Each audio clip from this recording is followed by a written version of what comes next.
Aujourd'hui, on va à la rencontre de Samuel de la ville de Namur. Il va nous parler cartographie et open data. Allez, on y va.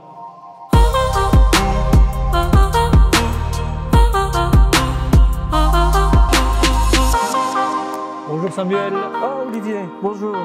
Merci d'être venu. Comment vas-tu? Bien et toi? Très très bien, merci. Alors, tu nous accueilles à la ville de Namur? Dans l'ancienne partie de la ville de Namur, oui, à l'administration communale de Namur, oui. Raconte-moi un peu comment le processus est venu, c'était quoi le début de l'open data à la ville de Namur?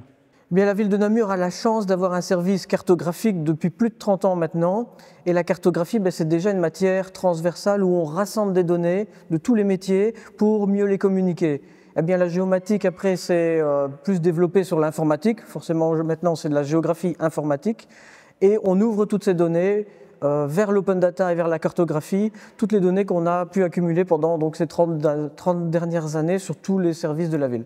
Alors, je pense qu'une des particularités de la ville de Namur, c'est aussi de faire des visualisations. Donc, je pense qu'on retrouve beaucoup de visualisations sur la plateforme Open Data de la ville de Namur. Donc, tu sais un peu nous en parler un peu plus? Oui.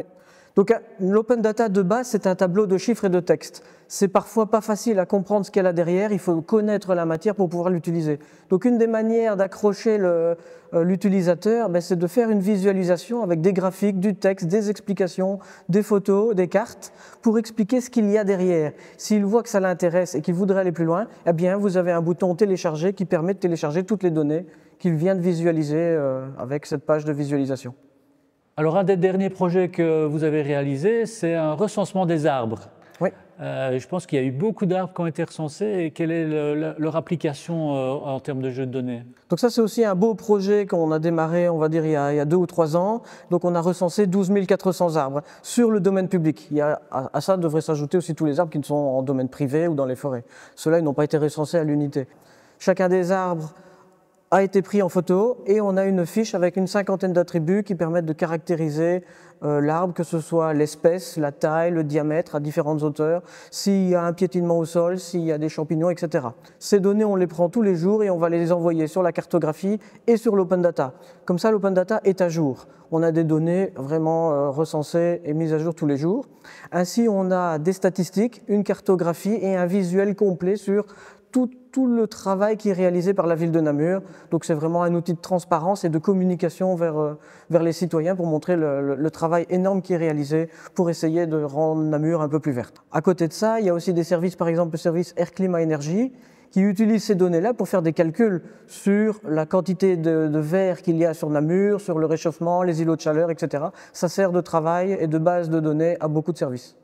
Et le citoyen peut aussi participer parce qu'il peut lui-même encoder des données. Oui. Donc ça aussi, on a prévu, la participation citoyenne, c'est quelque chose qui est très à la mode et qui est important.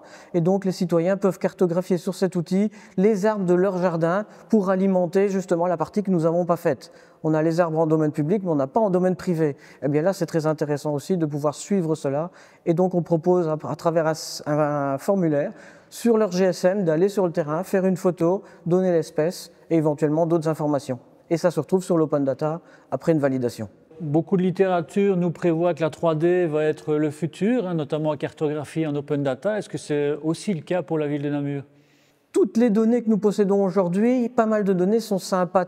C'est plus sympa de les voir en 3D. Donc ces données-là, nous pouvons déjà les mettre sur de la 3D pour une autre visualisation. C'est plus attirant. Les citoyens peuvent voir leur maison et voir les données qu'il y a autour. Donc toutes les données que nous avons, les 500 jeux de données ne sont pas encore en 3D, mais ça c'est à prévoir pour le futur. J'espère que dans les prochains mois, on arrivera à pouvoir consulter toutes les données en 3 dimensions. Alors, beaucoup de nos auditeurs, c'est principalement des administrations communales. Donc, quels sont les différents conseils que tu pourrais leur donner? Alors déjà, c'est de commencer vraiment avec pas vouloir faire tous les jeux de données de l'administration, mais vraiment les jeux de référence de l'administration. Je citais tout à l'heure les adresses, les voiries, les limites communales. Et sur ces jeux de données-là, c'est de les enrichir.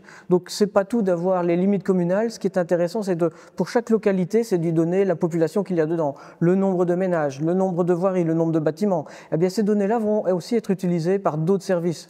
Un jeu à la fois. on le pousse sur l'open data, pas forcément mettre à jour tous les jours, ça c'est un luxe, mais déjà une fois par mois ou une fois par an, c'est déjà très bien. Ça sert de base au travail de tous les autres collègues et ça sert aussi pour de sensibilisation à l'importance de faire de l'open data. Et donc pour conclure notre petite interview aujourd'hui, tu as ton propre environnement au niveau d'une plateforme Open Data. Il existe aussi ODWB, la plateforme Open Data de la région wallonne. Pour toi, quelles sont les relations, les liens, les partenariats qu'il y a à faire entre les deux plateformes? Eh bien, on va continuer à mettre nos données en open data pour qu'elles soient automatiquement proposées par votre plateforme aussi. Mais il y a vraiment une complémentarité au niveau des données, c'est-à-dire que pour chaque commune, on a le même jeu de données. Eh bien, justement, d'avoir centralisé ça dans une plateforme régionale, ça permettra par exemple d'avoir un jeu de données qu'on pourra retrouver sur tout le territoire. Merci Samuel, c'était très intéressant. Je rappelle, la ville de Namur est quand même citée comme exemple au niveau de la cartographie et de l'open data. Je suis certain qu'on se retrouvera encore pendant plusieurs années pour partager sur le sujet nos expériences et faire en sorte que l'open data en région wallonne soit un succès. Merci à toi. Merci Olivier.